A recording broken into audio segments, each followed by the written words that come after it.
Respected representative of member of Legislative Assembly of Loni, Lalit Sharma sir, manager sir, principal sir, in charge man, and those parents who are sitting here. Today I am going to discuss about a short brief discussion about the topic of the seminar, चुप मत रहिए।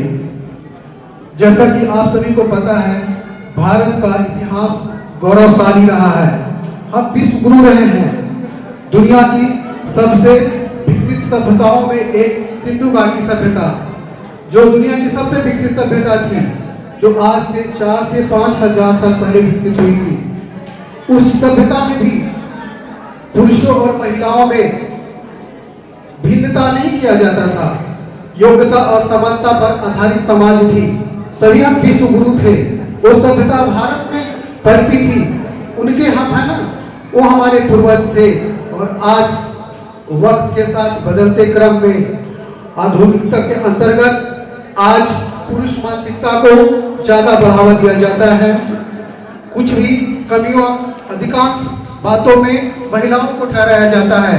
गली मोहल्ले चौराहों वगैरह पर अगर कुछ छोटी मोटी छेड़छाड़ की घटनाएं होती हैं तो उन चीजों को चुप रह के नजरअंदाज कर दिया जाता है, और वही घटनाएं आगे चलकर यौन हिंसा जैसे विभत्स घटनाएं में परिवर्तित होती हैं। मैं एक आंकड़ा का मेंशन करना चाहूंगा। WHO का, वर्ल्ड हेल्थ ऑर्गेनाइजेशन, जिसका इंडिया को लेकर एक उसने इंडेक्स दिया है कि इंडिया में हर 1 घंटे के अंदर एक यौन हिंसा की घटना घटित होती है। उसमें बेहद शर्मनाक बात है कि 27% घटनाएं हमारे पड़ोसियों द्वारा घटित होती है, और उससे भी शर्मनाक बात यह है कि 9% घटनाएं हमारे क्लोज रिलेटिव्स, जो हमारे सगा संबंधी होते हैं, उनके द्वारा घटित होती है। ये घटनाएं अगर हम चुप रहते हैं, इसी के परिणाम स्वरूप अवतरित होते हैं। अगर हम फैसला कर ले, निश्चय कर ले कि हमें चुप नहीं रहना है गलत के खिलाफ, अपने बच्चों में यही संस्कार डालने हैं कि आपको चुप नहीं रहना है, तो समाज से एक घटनाएं स्वयं खत्म हो जाएंगी और एक सुंदर समाज का निर्माण होगा। मैं एक उदाहरण का उल्लेख करना चाहूंगा जो हमें चुप न रहने के परिणाम स्वरूप पूरी भारत में क्रांति ला दी, और आज तक भारत में करीब 275 साल पुरानी कानून को बदल दिया। अंग्रेजों ने 200 साल शासन किया, हमारी आजादी को 75 साल से ज्यादा हो गए, फिर भी वो कानून आज तक जो महिलाओं को लेकर यौन हिंसा से संबंधित जो वुमेन हरासमेंट से कानून था, स्टॉप था, जो महिलाओं को पहले छोटी मोटी छेड़छाड़ की घटनाओं, स्टॉस करना, पीछा करना, व्हाट्सएप करना, इन सब घटनाओं में बेलेबल ऑफेंस होते थे। गार्जियन भी कुछ नहीं कर पाते थे, पुलिस वाले भी हाथ खड़े कर देते थे, और हमारी एक ऐसी मानसिकता बन जाती थी कि हम तो कंप्लेन करते हैं, nobody are taking action against him, कोई एक्शन ही नहीं लेता है।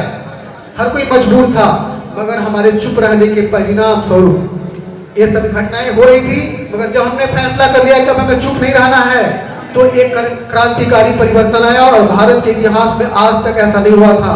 उन घटनाओं को आप जानते होंगे, उन्हीं का मैं उल्लेख करना चाहूंगा। 2012 की घटना है, दिल्ली की घटना, निर्भया कांड की घटना, आप लोग जानते ही होंगे। उससे पहले हमारे कॉन्स्टिट्यूशन का 354 जो आर्टिकल्स है उतनी मजबूत नहीं थी, मगर निर्भया कांड के बाद देश में हर जगह कैंडल मार्च होने लगे, हर जगह आवाज उठने लगी। सरकार को भी मजबूर होना पड़ा, पुलिस वालों को भी मजबूर होना पड़ा, और ये करीब 350 साल पुरानी कॉन्स्टिट्यूशन को, 354 को इतना स्ट्रॉन्ग कर दिया गया कि अगर कोई महिला बहन बेटियों को अगर छेड़ता है, स्ट्रॉस करता है, कुछ बोलता है, कमेंट्स करता है, व्हाट्सएप करता है, उसमें भी अब नॉन वोलेबल ऑफेंस कर दिया गया है, उसे जेल जाना होगा। और रेप जैसी जघन्य घटनाओं में भी 6-7 साल की सजा होती थी, फांसी नहीं होती थी। मोस्टली बहुत रेयरेस्ट केसेस में फांसी होती थी, इस केस में फांसी होती नहीं थी।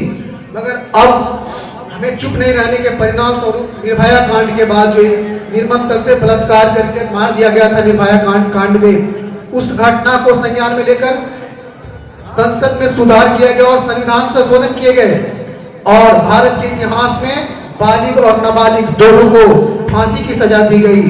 जो एक स्वर्ण अक्षरों में लिखा जाएगा।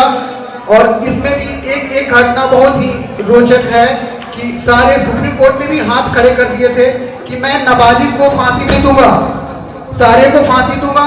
275 साल का अमेंडमेंट को चेंज किया गया, उसके बाद भी सुप्रीम कोर्ट ने हाथ खड़े कर दिया कि मैं नाबालिग को फांसी नहीं दूंगा, जबकि उसका मेजर रोल था उस एक्सीडेंट को रोल प्ले में, उसी के वजह से घटित हुई थी। काफी उसके मैं मेंशन नहीं करना चाह, those who are the main culprit of this accident. मगर सुप्रीम कोर्ट उसकी मां ने, निर्भया की मां ने अकेले फैसला किया कि अगर उस नाबालिग को अगर नहीं फांसी दिया जाएगा तो मैं आत्मदाह कर लूंगी। इस बात पर अड़ी हो गई और चुप नहीं रही।